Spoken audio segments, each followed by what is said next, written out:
नक्सलियों को शासन में प्रतिनिधित्व देने की रणनीति है बातचीत की, जो हमने नॉर्थ ईस्ट में अपनाया है, नागा अकॉर्ड, मिजो अकॉर्ड, तो वही बातचीत समझौते की रणनीति हम यहां भी अपना सकते हैं। ठीक, इसके अलावा नक्सली क्षेत्रों में प्रशासनिक उपस्थिति की जाए, नक्सली क्षेत्रों में ई गवर्नेंस को लाया जाए, नक्सली क्षेत्रों में सरकारी कार्यालयों को प्रदान किया जाए, सरकारी कर्मचारियों तक जनता की पहुंच को सुनिश्चित किया जाए, नक्सली क्षेत्रों में पुलिस थानों की व्यवस्था, कलेक्ट्रेट की व्यवस्था, सरकारी कार्यालयों की व्यवस्था, ये सारी व्यवस्था प्रशासनिक प्रयासों के अंतर्गत मानी जाएगी। विकासात्मक प्रयास और सुरक्षात्मक प्रयास, अंततः यही वो दो आधार हैं जहां पर नक्सलियों से लड़ाई लड़ी जा सकती है। और मैंने ये कहा था कि सुरक्षात्मक रणनीति मतलब कठोर रणनीति है, और विकासात्मक रणनीति यानी कैसी रणनीति है? उदार रणनीति है।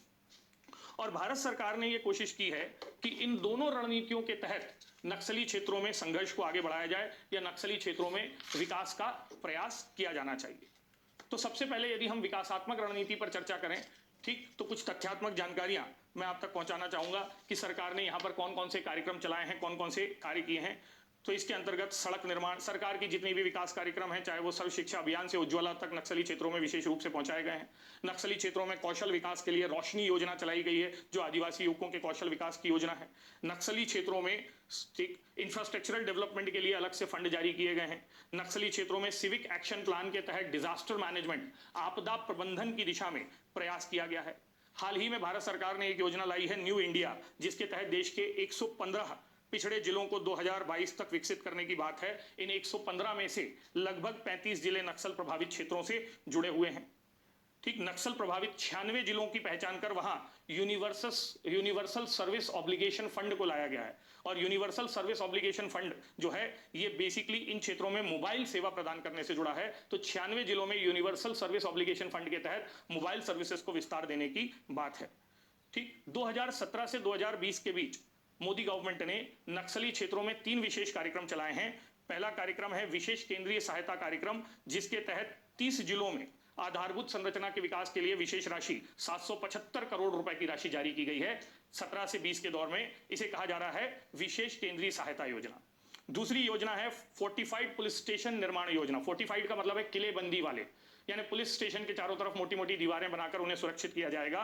तो फोर्टिफाइड पुलिस स्टेशन की योजना के तहत भी 2017 से 2020 के बीच लगभग 400 पुलिस थानों के पुनर्निर्माण की बात इसके अंतर्गत की गई है।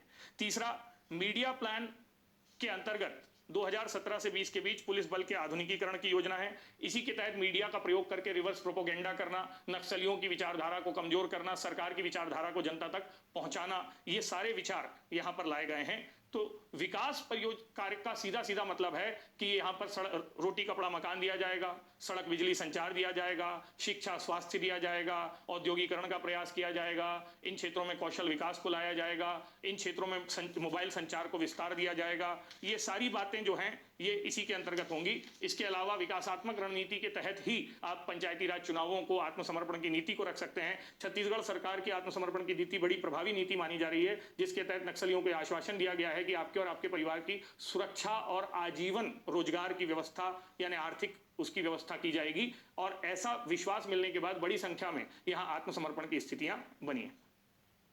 अब यदि सुरक्षात्मक रणनीति की बात करें, तो सुरक्षात्मक रणनीति का सीधा मतलब है कि नक्सलियों से बोली नहीं, गोली की भाषा में निपटा जाए। और गोली की भाषा में निपटने के लिए, नक्सलियों से लड़ाई के लिए इंटीग्रेटेड कमांड बनाई गई है। छत्तीसगढ़, पश्चिम बंगाल, झारखंड, उड़ीसा में सभी इंटर स्टेट कोऑर्डिनेशन वाले दस्तों का निर्माण किया जाता है। तो पहला पॉइंट है इंटीग्रेटेड कमांड।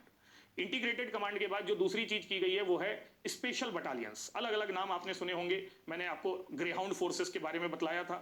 इसी तर्ज पर कोबरा बटालियन भी बनाई गई है, combat battalion for resolute action ये नाम दिया जाता है। तो ग्रेहाउंड फोर्सेस मॉडर्नाइज्ड फोर्सेस हैं, और कोबरा बटालियन गुरिल्ला वॉर के लिए फेमस बटालियन है। महिलाओं की बटालियन, ठीक, तो ग्रेहाउंड हमने कहा था ये 1989 के करीब बनी थी, अभी भी चल रही हैं। कमांड जो आपकी कोबरा बटालियन है, 2009 में 10 कोबरा बटालियन सीआरपीएफ के तहत होम मिनिस्ट्री ने बनाई थी। इसके अलावा अभी पिछले वर्ष 2018-19 में बस्तरिया बटालियन महिलाओं की लाई गई है। तो ये महिलाओं की बटालियन है लड़ने के लिए। ब्लैक पैंथर कॉम्बैट फोर्स का नाम भी चल रहा है। इसके अलावा बाकी जो हमारी सुरक्षा एजेंसियां हैं वो सब काम कर रही हैं, लेकिन इंटीग्रेटेड कमांड के साथ स्पेशल फोर्सेस ये बहुत महत्वपूर्ण है। तीसरे लेवल पर यदि हम बात करें कि जब हमारे पास स्पेशलाइज्ड फोर्स हैं, जब हमारे पास इंटीग्रेटेड फोर्सेस हैं, तो हमको ऑपरेशंस चलाने चाहिए। तो ऑपरेशन ग्रे हाउंड हमने कहा था आंध्र प्रदेश में चला था, उसके बाद छत्तीसगढ़ और महाराष्ट्र वाले रीजन में ऑपरेशन ग्रीन हंट चला था, और वर्तमान में जो ऑपरेशन चल रहा है 2017 से लगातार जारी है, उसके 4 फेजेस हो चुके हैं। उसका नाम है ऑपरेशन प्रहार, प्रहार 1, प्रहार 2, प्रहार 3 और प्रहार 4। इन 4 ऑपरेशंस को छत्तीसगढ़ और उसके आसपास के क्षेत्रों में नक्सलियों के खिलाफ लड़ाई के लिए चलाया जा रहा है। दंतेवाड़ा में हुए हमलों के बाद सरकार की रणनीति थी कि इस पर प्रभावी रूप से कार्रवाई की जाए, जिसमें ऑपरेशन प्रहार आया। इसके अलावा सुरक्षा संबंधी व्यय योजना, सिक्योरिटी एक्सपेंडिचर स्कीम को भी यहां पर बहुत महत्वपूर्ण माना गया है, जिसके तहत हम सुरक्षात्मक व्यय नक्सली क्षेत्रों में बढ़ा रहे हैं, चाहे वो पुलिस के आधुनिकीकरण पर हो, चाहे वहां पर तैनात लोगों को अधिक वेतन देने की, बोनस देने की, भत्ते देने की बात हो, चाहे वहां नए हथियार ले जाने की बात हो, चाहे वहां मॉडर्नाइज इक्विपमेंट्स ले जाने की बात हो, नाइट विजन सेंसर्स हैं, अंडरग्राउंड सेंसर्स हैं, या फिर लेजर बैरियर्स हैं, या सीसीटीवी कैमरेज हैं। बहुत सारी ऐसी चीजें हैं जिनको लड़ाई के लिए नक्सलियों के खिलाफ हमें जरूरत, सैन्य बलों को जरूरत पड़ती है। तो पुलिस आधुनिकीकरण योजना, इंफ्रास्ट्रक्चरल आधुनिकीकरण योजना, इसे भी सुरक्षात्मक विकास के अंतर्गत समझा जाना चाहिए। ठीक है, अब जब ये सारे प्रयास कर दिए गए तो इन्हीं सारे प्रयासों को एकीकृत रूप में एक प्रयास का नाम दिया गया, और उस प्रयास का नाम ही था समाधान। तो मैं अब आपको समाधान बताता हूं कि समाधान क्या है। ठीक है, तो यहां पर समझने की बात यह है कि भारत सरकार ने नक्सलवाद से 2012 के बाद लड़ने के लिए दोहरी रणनीति अपनाई। एक तरफ तो वो विकासात्मक रणनीति से लड़ रहे थे, और दूसरी तरफ वो लड़ रहे थे सुरक्षात्मक रणनीति से। इन रणनीतियों को समावेशित करते हुए हमारे पूर्व गृह मंत्री राजनाथ सिंह जी ने 2017 में एक सिद्धांत दिया। 2017 में छत्तीसगढ़ के सुकमा में 2 बार बड़े हमले हुए, जिनमें सीआरपीएफ के जवानों की नृशंस हत्या की गई। तो तब 2017 मई 2017 में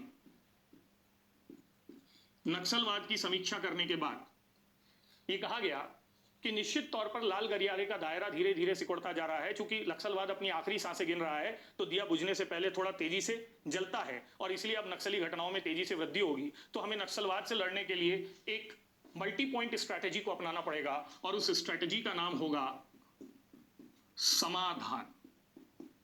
अब ये सुनकर बड़ा आकर्षक लगता है कि इसमें कुछ नया होगा, ठीक, लेकिन समाधान में है वही बातें जो हमने विकासात्मक रक्षात्मक में बतलाई हैं। लेकिन आपसे अलग से पूछा जा सकता है कि नक्सलियों से लड़ने वाली समाधान रणनीति क्या है।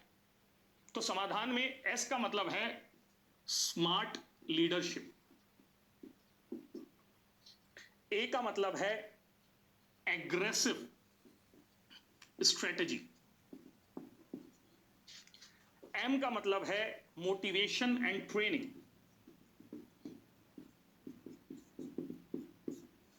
ए का मतलब है actionable intelligence,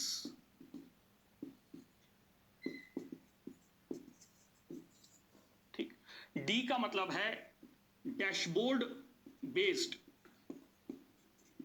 review system,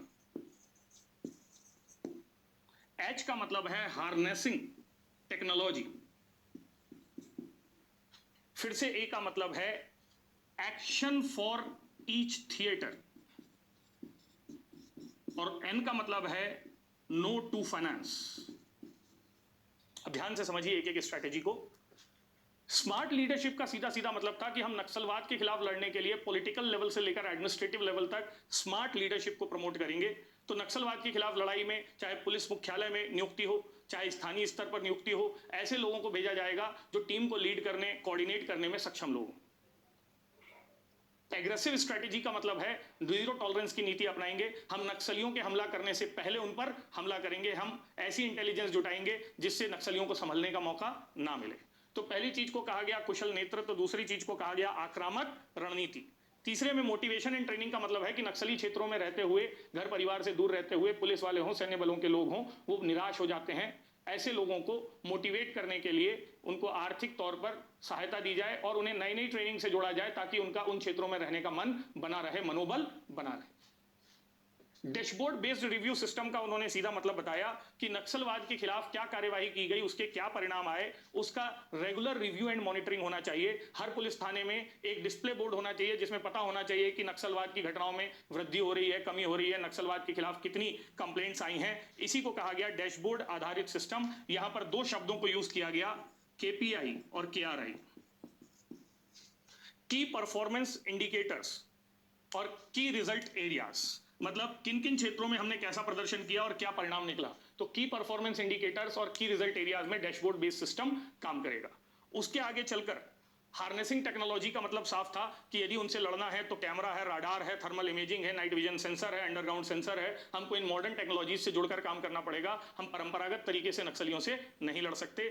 action plan for each theatre, हर मोर्चे पर योजना का मतलब होगा कि हर जगह नक्सलियों से लड़ाई एक रणनीति से नहीं हो सकती। हर जगह नक्सली अलग अलग तरीकों से लड़ाई लड़ते हैं, तो हमारा भी उनसे लड़ने का तरीका अलग अलग होना चाहिए। और नो टू फाइनेंस का मतलब है जो नक्सलियों का रक्त स्रोत है पैसा, उसकी कमान काट देनी चाहिए। चाहे एनजीओ को बैन करना हो सरकार द्वारा, चाहे बोगस कंपनियों पर नियंत्रण लगाना हो, ठीक है, जो आपकी झूठी छद्म कंपनियां थी, या फिर नोटबंदी का निर्णय हो। सरकार के ये सारे निर्णय फाइनेंस को काटने के लिए, यानी इनके वित्त के स्रोतों को समाप्त करने के लिए ही थे। और इसी को कहा गया समाधान की रणनीति, जिस रणनीति के तहत अब नक्सलवाद को रोकने की कोशिश की जा रही है। ठीक, अब इस समाधान के बाद भी यदि कहा जाए कि नक्सलवाद से लड़ने के लिए और क्या किया जाना चाहिए, तो मेरे विचार से सारे समाधान हमने सुझा दिए हैं। हाँ, कुछ बातें जरूर हैं जिन पर जरूर मुखरता से ध्यान दिया जाना चाहिए। पहला, नक्सलियों को मजबूर और मजबूत में बांटकर देखने की जरूरत है, और हमें मजबूर नक्सलियों का सरेंडर और मजबूत नक्सलियों के खिलाफ कार्यवाही की रणनीति अपनानी चाहिए। और दूसरा, पंचायती राज संस्थाओं से